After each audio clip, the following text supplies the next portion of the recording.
Bom dia, irmãos e irmãs. Graça e paz. Tudo bem com vocês? Espero que esteja tudo bem. Comigo está tudo certo, mas confesso uma coisa. Ainda estou me recuperando do acampamento.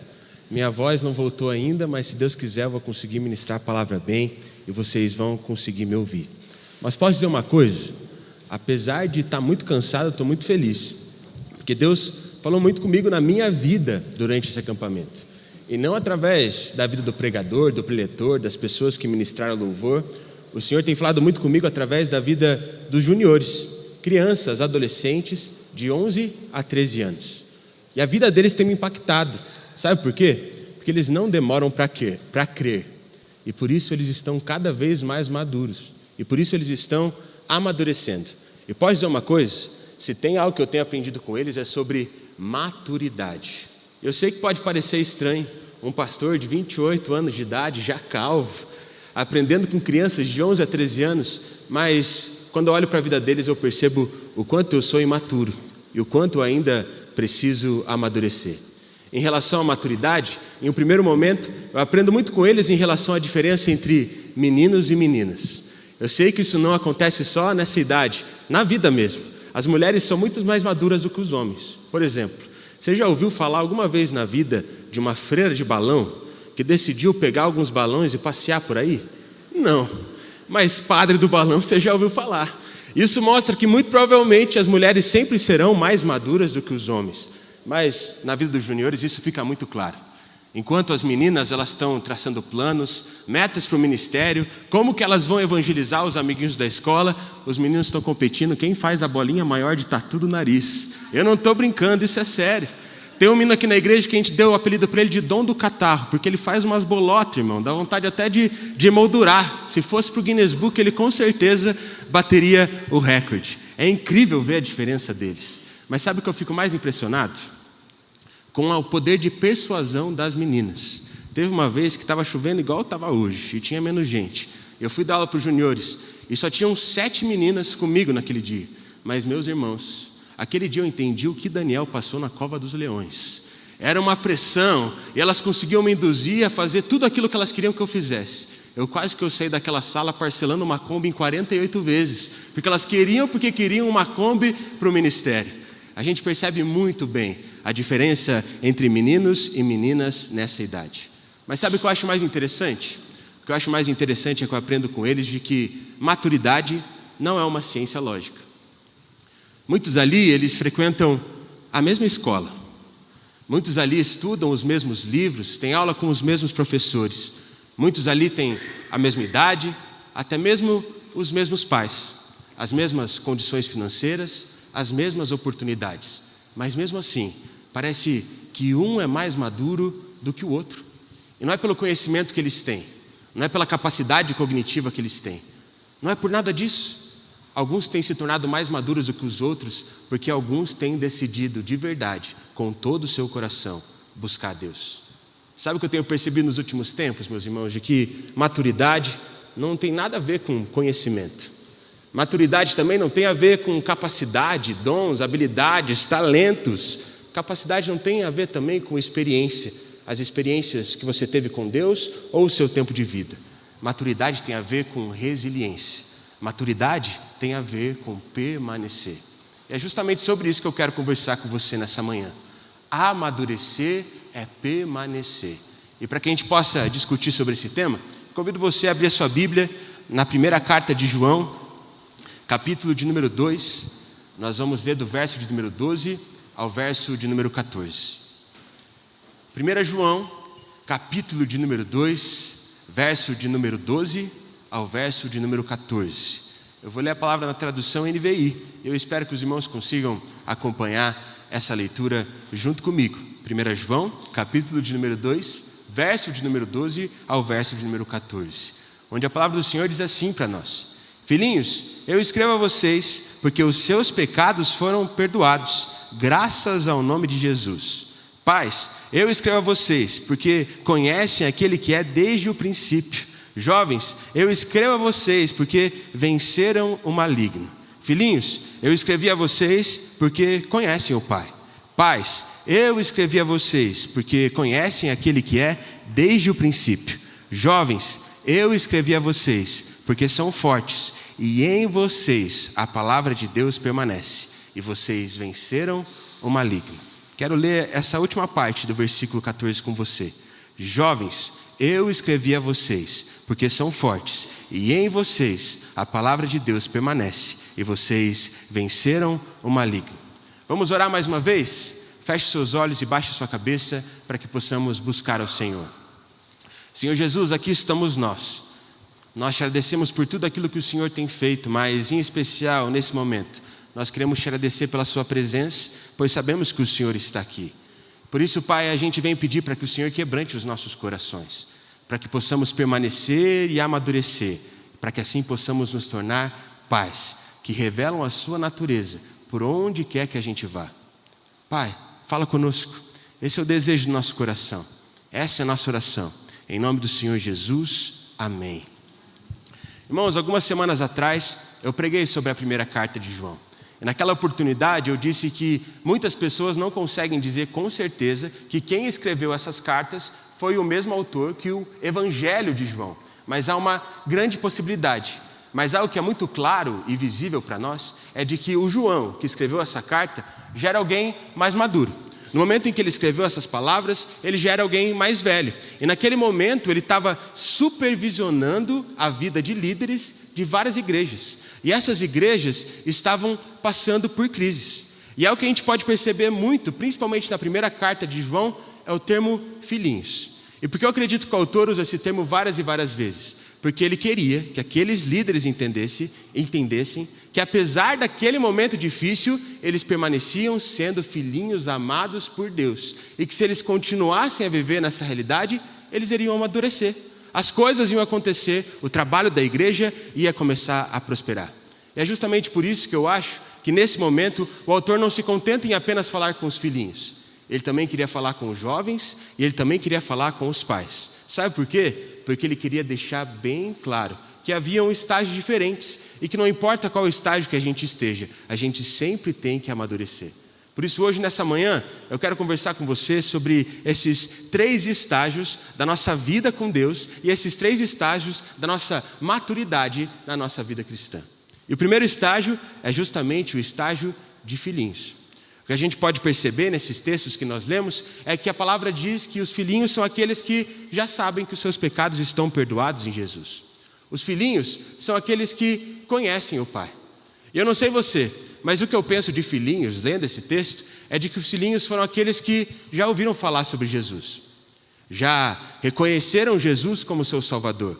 Já entendem que Jesus morreu por eles e que começaram a conhecer o Pai de forma íntima. Na linguagem de acampamento, é aquela pessoa que foi pelo acampamento pela primeira vez, se encontrou com Jesus, se derramou aos pés dele, mas agora vai ter que decidir se vai colocar aquilo que aprendeu em prática ou não. Eu realmente acredito que João aqui está falando com os filhinhos, pedindo para que eles não se contentassem com isso, mas para que eles pudessem cada vez mais conhecer ao Pai e entenderem de que Jesus não é apenas Salvador, Jesus é apenas Senhor. Por isso, mais do que conhecer a palavra, mais do que conhecer as instruções, nós precisamos colocar essas palavras em prática. Sabe por quê, meu irmão? Porque não adianta nada apenas conhecer. Nós precisamos colocar em prática aquilo que nós sabemos, para não apenas retermos conhecimento, mas transformarmos esse conhecimento em uma vida sábia. E sabe com quem a gente pode aprender muito sobre isso? Salomão. Muito provavelmente você já conhece essa história. Salomão é filho de Davi e sucedeu ele no trono de Israel. E sabe um dos textos que eu acho mais bonito na palavra de Deus? É o momento em que Davi começa a dar conselhos para o seu filho no reinado. Eu acho tão interessante porque Davi fala muitas coisas, mas todas as coisas tão lindas que Davi fala pode ser resumido em uma única coisa: obedeça ao Senhor de todo o seu coração. E como um bom filho, sabe o que Salomão fez? Ele obedeceu. E no início do seu reinado ele agradava muito o coração de Deus, porque ele obedecia todas aquelas coisas com tudo que ele tinha, com tudo que ele era, e por isso Deus foi se agradando dele. Tanto que em um determinado momento das Escrituras, o que a gente pode perceber é que Salomão estava dormindo e o Senhor teve um encontro com ele durante o sono. E nesse encontro o Senhor olhou para Salomão e disse: Salomão, eu me agrado de você, por isso eu darei tudo aquilo que você me pedir. Me peça uma coisa e eu vou te dar. E sabe qual foi o pedido de Salomão naquele momento? Sabedoria. Ele queria ser alguém sábio. Ele queria transformar aquilo que ele conhecia em uma atitude. Ele queria transformar aquilo que estava na cabeça dele em realidade. E aquilo agradou tanto o coração de Deus, que Deus olhou para Salomão e disse: eu me agradei do seu pedido. Por isso eu darei até mesmo o que você não pediu. Eu vou te dar fama, sucesso e você vai se tornar alguém conhecido. Mas sabe o que aconteceu? Com a fama, o dinheiro, o sucesso, Salomão foi esquecendo os conselhos do seu pai. Salomão foi esquecendo aquilo que ele conhecia. Ele já não colocava mais em prática aquilo que ele tinha ouvido. E por isso ele se perdeu. Sabe por quê? Porque apesar de conhecer a Deus, ter sabedoria é colocar esse conhecimento do Senhor em prática. Isso Salomão não fez. Muitas vezes na nossa vida nós somos como Salomão. Nós buscamos ao Senhor e Ele se revela. Nós pedimos para que Ele fale e Ele fala. Nós pedimos para que Ele faça e Ele faz. Mas muitas vezes as coisas que Ele nos pede para fazer, nós não fazemos. E por isso nós permanecemos sempre como filhinhos. E quando a gente permanece como filhinhos e não colocamos em prática aquilo que nós ouvimos, nós nos tornamos como crianças mimadas que acham que sabem tudo, mas na verdade não sabem nada. E ao invés de viver para Deus, acabamos vivendo para nós mesmos. E os resultados disso, nós sabemos quais são. Nós colhemos frustrações, porque confiamos em nós mesmos e não confiamos a nossa vida no Senhor Jesus. Há um tempo atrás eu ouvi uma história de um pastor que falou muito ao meu coração. Ele tinha 30 e poucos anos, ele tinha acabado de assumir uma comunidade local como pastor titular. E o ministério estava sendo uma bênção. A igreja estava crescendo, as pessoas estavam vindo, as células estavam multiplicando, mas tinha um problema. O espaço onde ele estava começou a ficar pequeno. Ele já fazia 5 cultos por dia e mesmo assim não conseguia comportar as pessoas que estavam aparecendo ali na comunidade. E por isso ele teve que construir um templo. Uma benção. O problema é que uma construção de um templo não é um trabalho fácil para um pastor. E sabe o que começou a acontecer naquela igreja? Divisão. O povo parou de ser unido. Cada um queria construir a coisa de um jeito. Cada um queria uma salinha para o seu ministério de uma forma. Cada um queria dar ali o seu conselho, o seu pitaco. E a igreja começou a se dividir. As pessoas começaram a fazer fofocas uma das outras, serem maledicentes com umas das outras. E a hora que viu, a igreja estava completamente dividida. Ninguém falava com ninguém. Naquele momento, já que ele era alguém inexperiente, ele decidiu colocar em prática aquilo que ele tinha aprendido. E colocou esse tema em oração. Ele falou: Senhor, o que eu vou fazer? O povo está brigando, o povo está dividido. O que o Senhor quer que eu faça? E ele sentiu bem firme no coração dele que ele tinha que fazer uma reunião de oração uma vez por semana. Tipo essa que a gente tem na terça-feira, às 6:30 da manhã. E ele começou a pensar naquilo e ele disse: mas Senhor, na reunião de oração ninguém vai vir. Cedo pela manhã é só os guerreiros. Não vai resolver o meu problema. E ele continuava orando por uma solução, mas não colocava em prática aquilo que Deus tinha colocado no coração dele. Até que um dia ele estava todo atrasado. Ele foi para sua casa buscar a filha de 3 anos, levá-la para a escola, porque depois ele tinha que ir para a igreja. E ele estava lá todo apressado, mas tinha um problema. A filha de 3 anos estava aprendendo a colocar suas roupas. E ela que gostava de escolher qual uniforme que ela ia usar da escola e de que forma ela ia para a escola. Mas ele estava desesperado. Por isso ele ficava apressando a filha e falava: filha, hoje o papai que vai te trocar. Mas naquele momento, a filha dele olhou para ele assim, fez uma cara de brava e disse: papai, não preciso de ajuda, eu sabo. Naquele momento, o pastor não sabia se ria ou se ficava desesperado, porque ele estava atrasado para os seus compromissos. Mas ele também disse que naquele momento em que ele ouviu aquela frase, eu sabo, o Senhor falou com ele. E o Senhor disse para ele assim: é assim que eu me sinto quando você não me ouve, como uma criança mimada, que acha que sabe tudo, mas ao mesmo tempo não sabe nada. Sabe, irmão, será que muitas vezes a gente não está diante dos nossos problemas, achando que é maduro demais, olhando para Deus e dizendo, eu sabo? Será que muitas vezes a gente não tem feito isso? Será que muitas vezes a gente não tem sido protagonista das nossas vidas e a gente move as nossas peças, a gente faz as nossas coisas e a gente faz tanto que Deus não tem nem espaço para aparecer, que Deus não tem nem espaço para fazer? Sabedoria não é sobre saber todas as coisas. Sabedoria é saber que existe um Deus que sabe de todas as coisas. É por isso que, além de conhecermos a Deus e a palavra, nós precisamos colocar em prática aquilo que está escrito na palavra, custe o que custar, porque é assim que nós evoluímos, é assim que nós deixamos de ser filhinhos e passamos a ser jovens. E esse é o segundo estágio da vida cristã que esse texto nos aponta. E o que a gente pode perceber sobre esse estágio da vida cristã é de que os jovens são aqueles que venceram o maligno. Os jovens são aqueles que são fortes e que a palavra de Deus permanece neles. Então pensa comigo, o jovem é aquele que foi no acampamento, mas ao invés de uma semana depois já estar desanimado, não ler Bíblia, mas não ir na igreja, ele começa a permanecer. Jovem é aquele que começa a ler a palavra e viver através da palavra. Jovem é aquele que começa a vencer os seus pecados. Jovem é aquele que começa a se entregar totalmente a Deus como Senhor. E Jesus não é apenas mais o seu Salvador, Jesus é o seu Senhor e Salvador. Jovem é aquele que está permanecendo no caminho, permanecendo em santidade e permanece seguindo a Jesus, custe o que custar. E é por isso que ele se torna forte, porque ele está amadurecendo não pela sua força, mas porque ele está colocando em prática a palavra de Deus. Sabe o que eu tenho notado, biblicamente falando? De que a força na Bíblia não é sobre o quanto de peso você consegue carregar. Força na Bíblia é sobre o quanto você está disposto a permanecer no caminho. Força na Bíblia tem a ver com resiliência. Força na Bíblia tem a ver com resistir e permanecer no caminho do Senhor Jesus. Isso a gente pode perceber muito na vida de Sansão. Provavelmente você conhece a história de Sansão, o homem que era forte pelos seus cabelos. E normalmente a gente aprende assim, mas sabe qual eu acredito que é o segredo da força de Sansão? Não eram os seus cabelos, mas sim o fato dele ser alguém consagrado ao Senhor. O que a palavra nos diz é de que desde pequeno, desde que nasceu, Sansão tinha sobre a vida dele um voto de nazireu. Eu não sei se você sabe o que significa isso, mas ser um nazireu era um homem que era consagrado ao Senhor. Por isso, Sansão ele não comia como as pessoas comiam, porque ele não poderia comer algumas coisas, porque ele tinha sua vida consagrada a Deus. Sansão ele não podia beber o que todo mundo bebia, porque ele não bebia algumas coisas, porque era um homem consagrado ao Senhor. E sabe o que a gente pode perceber lendo a Bíblia? É de que ele permanecia se consagrando.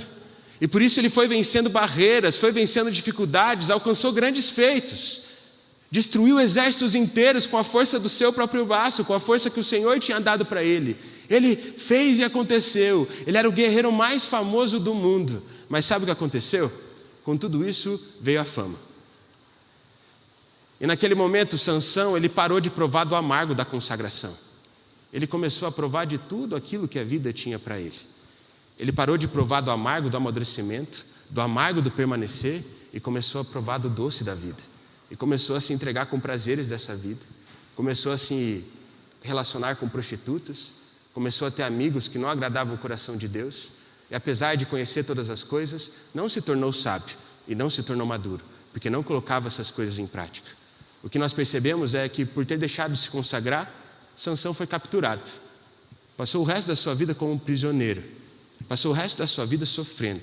No final tem um testemunho lindo, mas, ao mesmo tempo, sofreu. Sabe por quê? Porque perdeu as suas forças. Não porque perdeu a sua força humana, mas porque deixou de se consagrar ao Senhor. O que eu quero dizer para você nessa manhã, meu irmão, é que a nossa força não está na nossa capacidade. A nossa força não está em quantos números nós temos na nossa conta bancária. A nossa força, ela não está no nosso poder de negociação, de persuasão. A nossa força está em nos consagrarmos ao Senhor. Por isso, diante de todas as outras coisas, aquilo que nós devemos focar é somente uma: permanecer no Senhor, na presença dEle e nos seus caminhos, porque quando fazemos isso, Ele faz. Mas muitas vezes esse gosto é amargo, mas nós precisamos provar disso, porque quando nós só escolhemos aquilo que é doce e fugimos daquilo que é amargo, nós não permanecemos no caminho e perecemos. Vou dar um exemplo na minha vida. Deus tem me incomodado desde que o pastor Matias chegou aqui, de que eu preciso ser alguém mais saudável, que eu preciso perder o peso, que eu preciso me alimentar de forma saudável, mas não tem sido fácil para mim, irmãos. Orem por mim aí depois, beleza? Lembra, fala: Senhor, Faz o pastor Juninho ceder à tentação do hambúrguer, Pai. Fala o coração dele para que ele não peça iFood, Senhor. Ora por mim, combinado? Queria muito que você orasse por mim e pela minha vida, por isso. E teve um dia na sexta-feira santa, no feriado de Páscoa. Eu acho que eu já estava no meu quarto ovo de chocolate. Naquele momento eu recebi uma ligação e eu atendi. E aquilo me surpreendeu um monte, porque era o presbítero João Vitor me convidando para correr. Irmão, você já imaginou você passar num parque e você ver eu e o João Vitor correndo? Eu acho que você ia jogar água na sua cara para você ver se era verdade ou não. Eu fiquei muito surpreso, mas eu falei, não, vem aqui e a gente vai. Só que sabe o que aconteceu? Ele foi lá em casa. Quando ele chegou lá em casa, a gente começou a conversar, a gente conversou por 1 hora. E depois do aquecimento da conversa, a gente falou, vamos para o parque. Mas sabe qual foi o problema? Infelizmente, no caminho do parque começou a chover. Daí eu falei para ele, João, eu acho que no final das contas a gente não vai poder correr no parque. Ele disse, é mesmo. Sabe o que a gente fez no final? A gente foi para o shopping e comeu sorvete. Ou seja, ao invés de provar do amargo, só provamos do que é doce. E quando a gente só prova do que é doce, a gente não amadurece. Minha camisa 4 já não está fechando mais, estou precisando comprar a camisa 5. E eu espero mesmo que eu consiga provar do amargo, porque eu sei que muitas vezes parece ser um sacrifício, mas ao mesmo tempo é algo que faz bem para nós. Pode parecer meio loucura, mas são nas amarguras dessa vida que nós crescemos. Pensa aí na sua vida. Foram nos momentos amargos que você amadureceu. Foram nos momentos amargos que você aprendeu. Foram nos momentos amargos que você foi transformado. Isso a gente pode perceber não só nas nossas vidas, mas nas vidas daqueles grandes homens e mulheres de Deus que estão na Bíblia, como por exemplo, Moisés. Eu acho muito bonito uma passagem em que o povo de Israel tinha acabado de se libertar do Egito. O Mar Vermelho se abriu para eles passarem, depois o Mar Vermelho fechou nos egípcios e eles estavam super animados. Mas depois daquele momento de êxtase, eles precisavam caminhar no deserto. E o que a palavra diz é de que por 3 dias eles ficaram caminhando para o deserto e eles não encontravam água. Irmão, você já imaginou o desespero? Está você, os seus filhos, a sua família, você não sabe nem onde você vai dormir porque você está caminhando no deserto e você não tem água. O povo estava desesperado, até que em determinado momento eles chegaram a um lugar que tinha água. Eu imagino eles glorificando o nome de Deus. O problema foi que quando eles beberam aquela água, eles perceberam que a água era amarga, que era uma água que não era boa para beber. E a Bíblia diz que o povo olhou para Moisés e disse para ele o seguinte, o que nós beberemos? E sabe, eu realmente acredito que as pessoas não olharam para Moisés assim, dizendo, Moisés, o que nós beberemos? Nos ajuda. As pessoas provavelmente olharam para Moisés dizendo assim, Moisés, se vira, você que é o líder, arruma água para a gente beber. Mas naquele momento de desespero, Moisés, ele simplesmente demonstrou que era alguém maduro. Sabe por quê? Porque ele orou ao Senhor. Naquele momento o Senhor pediu para ele fazer uma coisa que não fazia sentido nenhum, porque ele avistou um arbusto e ele sentiu que Deus estava impulsionando ele para jogar o arbusto naquela água. E sabe o que aconteceu quando ele obedeceu? Aquela água que era amarga se tornou doce e boa para beber. E é tão bonito porque eu imagino o povo provando do poder de Deus. E naquele momento era um tempo bom para pregar e fazer um apelo. E por isso foi exatamente isso que Moisés fez. Eu acredito que provavelmente ele falou, você que se sentiu impactado por esse momento, fique de pé no seu lugar. E as pessoas ficaram em pé. E aí Moisés começou a falar para elas o seguinte, se vocês derem atenção ao Senhor e fizerem tudo aquilo que Ele aprova, Ele os curará e os transformará para sempre. Que poderoso isso. A maturidade de Moisés fez ele olhar para a água amarga e no lugar de ficar reclamando, no lugar de ficar falando mal dos outros, no lugar de colocar responsabilidade nas pessoas que ele liderava, sabe o que ele fez? Ele buscou o Senhor, ouviu o que o Senhor tinha para dizer, colocou a palavra em prática, a palavra permaneceu nele, ele foi forte e o Senhor agiu. Irmão, sabe o que eu tenho percebido com isso? De que maturidade não é você saber analisar bem a realidade, ver o que está acontecendo. Maturidade é você buscar a presença de Jesus e transformar a sua realidade através da presença dele na sua vida. Isso é ser maduro, isso é ser jovem, isso é crescer, isso é se tornar cada vez mais parecido com Jesus. Porque sabe o que acontece quando a gente amadurece? Sabe o que acontece quando a gente se torna jovem? Deus vai mostrando o que precisa ser feito. Deus vai falando o que a gente precisa fazer. E chega uma hora que a gente se torna um pai. Eu acho tão bonito perceber o que esse texto fala sobre os pais, se você é pai e mãe, talvez você fique um pouco impressionado, porque o que ele fala sobre os pais aqui parece ser algo muito simples, não é verdade? Porque ele fala que os pais são aqueles que conhecem aquele que é desde o princípio. E quando a gente olha para o que o texto diz sobre os filhinhos e para o que o texto diz sobre os pais, parece que não mudou muita coisa. Parece, claro, que a gente vê que os pais conhecem a Deus de uma forma mais íntima, porque em relação aos filhinhos, eles só falam que eles conhecem a Deus, mas em relação aos pais, eles falam que eles conhecem aquele que é desde o princípio, ou seja, ele busca conhecer mais a Deus. Mas sabe o que eu acho que faz toda a diferença nessa diferença entre pais e filhinhos? É que quando alguém te chama de filhinho, você não tem nenhuma responsabilidade, porque tem um pai olhando para você, observando você, fazendo e dizendo o que você precisa fazer. Mas quando tem um filhinho te chamando de pai, tudo muda. Eu não tenho essa noção dessa responsabilidade ainda. Não sou pai, mas eu imagino que quando você se tornou pai, pegou o seu bebê no colo, provavelmente você tenha pensado, acho que agora eu preciso amadurecer, porque eu preciso ter responsabilidade.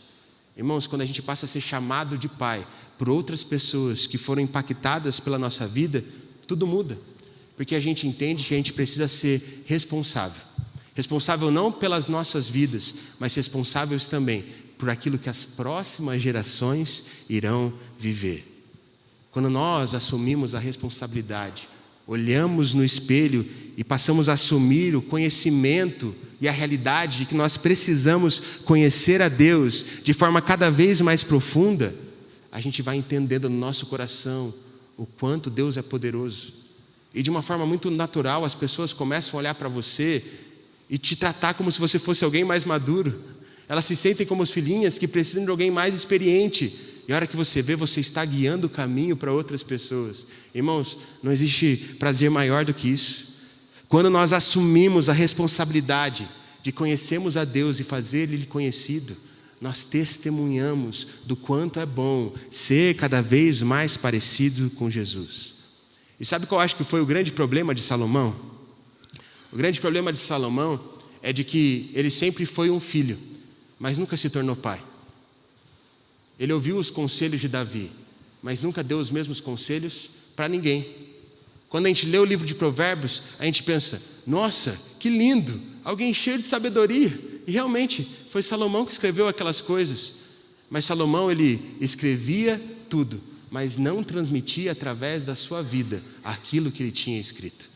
Eu realmente acredito que ele foi inspirado por Deus a escrever todas aquelas coisas, mas eu realmente acredito que apesar de ser inspirado por Deus para vivê-las, ele simplesmente deixou de viver. Eu realmente acredito que o problema de Salomão é de que ele sabia muito, ele sabia tudo, mas ele não conhecia o Pai de forma íntima, assim como Davi conhecia. Eu realmente acredito que Salomão era muito mais inteligente que o seu pai, muito mais preparado que o seu pai, tinha muito mais recursos que o seu pai, mas as próximas gerações pereceram. Sabe por quê? Porque apesar de saber todas as coisas, ele não conhecia a presença de Deus, ele não conhecia o amor do Senhor face a face, ele não era transformado pela presença do Pai na vida dele. O que eu percebo é que Salomão foi um filho exemplar, mas nunca se tornou pai, pois nunca quis ser responsável. E sabe, o meu objetivo aqui não é dar bronca para ninguém, tá bom?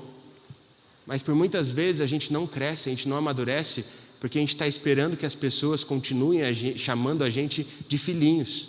A gente fica esperando que um pai venha e nos ajude. A gente fica esperando sempre que o outro amadureça, para que então ele venha fazer algo na nossa vida. Mas irmãos, o verdadeiro crescimento, a verdadeira maturidade, o verdadeiro amadurecimento, ele não vem do outro, ele parte de nós. Quando nós passamos a conhecer o Pai de forma profunda, e o Pai nos chama para vermos outros filhos que também precisam do seu amor. E talvez você está pensando assim, mas Juninho, eu não sei nada. Eu não sei nem procurar os livros na Bíblia direito. Quando eu vou travar em público, eu travo, eu não consigo falar nada que preste. Na minha célula eu morro de vergonha de falar alguma coisa porque eu gaguejo. Como que eu vou assumir uma responsabilidade tão grande de falar para as pessoas? É aí que você se engana, irmãos. A sua responsabilidade não é fazer acontecer. A sua responsabilidade é só buscar Deus. E quando você busca Deus, vai acontecendo. A hora que você vê, você já está falando. A hora que você vê, você já está orando. A hora que você vê, você já está pregando. A hora que você vê, as pessoas querem o mesmo Deus que está dentro de você. Sabe o que eu tenho acreditado como igreja, meus irmãos? Que Deus está nos chamando. E Ele quer que a gente se responsabilize em conhecermos a Ele. Porque essa é a nossa única responsabilidade. E quando nós fazemos isso, o resto o Senhor faz. Porque as coisas de verdade são geradas na intimidade e quando nós permanecemos nele. João 15, está lá, foi Jesus que falou. Quando a gente permanece na presença de Deus, a gente frutifica. Não porque a gente é bom, mas porque a gente conhece aquele que é soberano sobre todas as coisas, desde o princípio. Um texto que tem falado muito comigo é aquele capítulo 53 do livro de Isaías. Nesse capítulo, o profeta ele começa a falar sobre o Messias e como o Messias seria. Eu acho interessante porque o profeta começa a dizer que o Messias não teria qualquer beleza. O profeta começa a dizer de que o Messias não teria nada que fosse atrativo aos olhos dos homens. Ele começa a dizer de que o Messias seria desprezado e rejeitado. Ele começa a dizer que o Messias seria um homem de dores, um homem experimentado no sofrimento. Quando a gente olha para uma pessoa assim, provavelmente não é o tipo de pessoa que tem muitos seguidores no Instagram e nas redes sociais. As pessoas estão procurando por pessoas perfeitas. As pessoas estão procurando por pessoas que saibam tudo. Mas sabe quem o Senhor escolheu? O Messias. Alguém que era bem simples. Alguém que parecia que não ia fazer diferença. Alguém que não tinha qualquer beleza e nada que atraísse as pessoas. E às vezes o que a gente pode pensar é: mas por que Deus chamou alguém assim? Eu realmente acredito que o Senhor chamou alguém assim, porque Ele sabia que o Messias, o filho dele, estaria com o Pai. E Ele assumiria a responsabilidade de buscar a Ele todos os dias. E era isso que tornaria Ele forte. Era isso que tornaria Ele alguém responsável. Era isso que tornaria Ele alguém usado por Deus. Era isso que tornaria Ele um Pai. Buscar ao Senhor, estar na presença dEle todos os dias. Jesus era alguém maduro não porque ele fez pós-graduação, MBA, mestrado, e eu não estou falando contra essas coisas. Jesus era alguém maduro e usado por Deus, porque apesar de não atrair demais os homens a partir do que ele era, ele conhecia muito bem o seu Pai. E aquela chama no coração dele ardia de uma forma tão firme e tão constante, que as pessoas queriam aquela chama também. É por isso que o Senhor nos chama, para isso, para amadurecermos, para criarmos maturidade, para sermos fortes, para sermos responsáveis, porque a nossa força e a nossa maturidade, ela não vem de nós, ela vem do Senhor Deus. Nesse último final de semana no acampamento, a gente fez um espaço onde tinha o nome de todos os juniores, e a ideia era para que alguém escrevesse uma cartinha para uma outra pessoa e colocasse nesses envelopes. E o meu nome estava lá. Eu recebi algumas cartinhas. Irmãos, confesso que na maioria delas eu quase chorei. Mas teve uma que me fez pensar muito e que eu chorei muito em cima dela. Era um menino que estava me agradecendo por tudo aquilo que aconteceu no acampamento. Disse que Deus falou muito ao coração dele, mas o que mais me impressionou foi o final da carta. Porque sabe o que o menino escreveu? Ele diz assim: Pastor Juninho, eu quero que você saiba que quando você sair, eu vou ficar no seu lugar. E quando eu li aquilo, primeiro eu fiquei com medo de ser demitido, porque o menino é muito querido. Mas ao mesmo tempo eu entendi que se tornar um pai não é ser alguém que sabe todas as coisas, porque eu sou longe disso. Ser pai não é ser alguém que é muito talentoso, porque eu estou longe disso também. Ser pai não é sobre ser forte, levantar várias coisas. Ser pai é sobre viver uma vida com Jesus, que inspire outros a viver nessa vida com Jesus também. Eu acho que vocês me entendem, eu não estou me exaltando aqui. Mas quando a gente vive numa realidade do reino de Deus, onde todos nós buscamos ao Senhor, nós amadurecemos, criamos responsabilidades, e o Senhor faz algo poderoso através de nós, apesar daquilo que nós somos. Confesso uma coisa para vocês, meus irmãos. Por muito tempo na minha vida, eu fui um filhinho. E talvez essa seja a sua história também. Por muito tempo na minha vida, eu vinha para a igreja, ouvia que Jesus tinha morrido por mim e ficava apaixonado por aquilo, mas ao mesmo tempo não colocava nada em prática.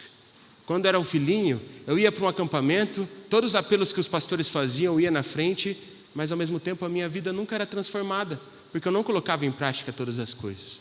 E posso dizer a verdade, eu era alguém bonzinho, e que parecia ser alguém muito bom, mas eu parecia só, porque tinham coisas que eu fazia escondido que ninguém conhecia, mas permaneciam ali, atrapalhando a minha vida. Mas para eu parecer ser bonzinho, as pessoas colocaram responsabilidade sobre mim. E sabe, era uma bênção, mas parece que as coisas não aconteciam, não fluíam. Sabe por quê? Porque eu era apenas um filhinho. Até que um dia no acampamento, Deus falou ao meu coração. E aquele dia, Ele não falou comigo através do pregador, através de alguma pessoa mais velha, Ele falou diretamente a mim. E Ele disse: se você quer me conhecer, leia a palavra de Deus. Eu devia ter uns 18, 19 anos naquela época. Eu comecei a ler a palavra como nunca.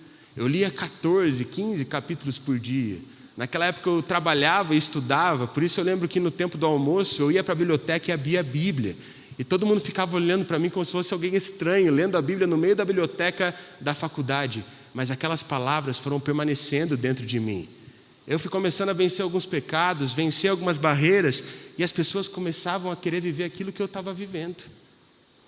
Algumas pessoas começaram a me chamar para pregar. Outras igrejas começaram a me chamar para pregar também. E eu nunca me esqueço que teve uma igreja lá em Mafra que foi corajosa o suficiente para me chamar para pregar para um acampamento de 7 dias. Irmãos, eu não tinha nem 3 mensagens. Eu ia ter que pregar 14. Eu fiquei desesperado. Mas eu fui para aquele acampamento dependendo do poder de Deus. E eu nunca me esqueço do último dia. Eu nunca tinha feito um apelo na minha vida.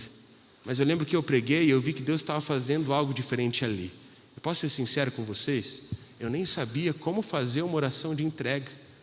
Mas naquele momento eu falei: quem quer entregar a vida para Jesus, levanta a mão. Morrendo de medo que ninguém levantasse. E quase todo mundo levantou. E eu lembro que eu fiquei tão emocionado que eu saí. E o outro pastor que teve que fazer a oração de entrega. Eu lembro que eu saí daquela capela com aquela experiência. E eu olhei para o céu assim, e ele estava todo estrelado. E naquela ideia, se alguém falasse que eu ia ser pastor, eu ia falar que aquele cara estava louco. Eu ia falar que ele estava fora da casinha. Mas naquele dia eu olhei para o céu e disse: Senhor, eu quero vivenciar isso todos os dias da minha vida. Porque eu nunca provei de algo melhor do que fazer pessoas encontrarem o seu amor. Naquele dia eu senti que Deus estava me chamando para ser pai.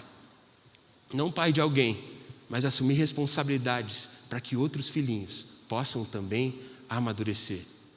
Irmãos, depois a minha vida foi indo. Meu testemunho é muito longo, a gente não tem tempo agora. Mas eu fui para o seminário, me tornei pastor. Mas sabe o que aconteceu? Conforme eu fui me tornando pastor, eu achava que as coisas iam ser simples demais. Que era só a gente orar e acontecia. Que era só a gente colocar em prática, as coisas aconteciam. Eu achava que eu ia conseguir me tornar forte por quem eu era. Eu achava que o dia que eu conseguisse pregar sem gaguejar, aí o meu ministério ia ser uma benção. Eu achava que quando eu soubesse resolver conflitos, achando que os conflitos vão ser sempre resolvidos, que eu ia ser o melhor líder do mundo. Mas sabe o que Deus tem falado para mim? De que não é sobre o que eu posso fazer, é sobre o que Deus pode fazer através de mim. Eu lembro que no ano passado eu estava numa semana bem cansativa. Aquela semana que parece que todo mundo briga, que todo mundo te liga e que todo mundo quer receber um atendimento. Eu lembro que eu estava cansado, exausto. Eu lembro que o Alan e a Ju, eles fizeram como se fosse uma espécie de conferência para que as pessoas pudessem aprender a fluir ali nos dons sobrenaturais, em específico na palavra de conhecimento. Naquele dia teve um homem que eu nem conheço, nem sei o nome dele, nunca consegui o WhatsApp dele, mas eu lembro que ele tinha uns dreads assim, e ele leu para mim um versículo que a gente acabou de ler. E ele disse assim: Deus te chamou porque você é jovem e porque você é forte, por isso permaneça. Deus não te chamou pelas suas capacidades, pelas suas habilidades ou pelo que você tem. Jesus te chamou porque você deve permanecer. Naquele momento, aquela palavra entrou no meu coração. E eu decidi permanecer. E permaneci. O problema é que na quarta-feira, eu já me senti diferente. Eu já senti de que aquela palavra já não estava tanto fazendo efeito na minha vida devido aos problemas que estavam acontecendo. E sabe o que eu tenho entendido, meus irmãos? É de que quem vive da palavra do outro, quem vive do que o outro fala, quem vive do que o outro prega, não se sustenta. Mas quem vive a palavra de Deus, até mesmo nos momentos mais difíceis, se torna forte. E aí começa a ser usado por Deus. No carnaval eu fui chamado para pregar em outro acampamento. Eu fui para esse acampamento morrendo de medo, porque a igreja lá era grande, o ministério era grande. E eu falei, rapaz, sou eu que devia estar sentado ouvindo, não sou eu que deveria estar falando. Mas naquele acampamento, eu percebi Deus tocando os corações das pessoas. E eu lembro que no último dia, no culto da fogueira, mais uma vez eu fiz um apelo e quase todo mundo ficou de pé.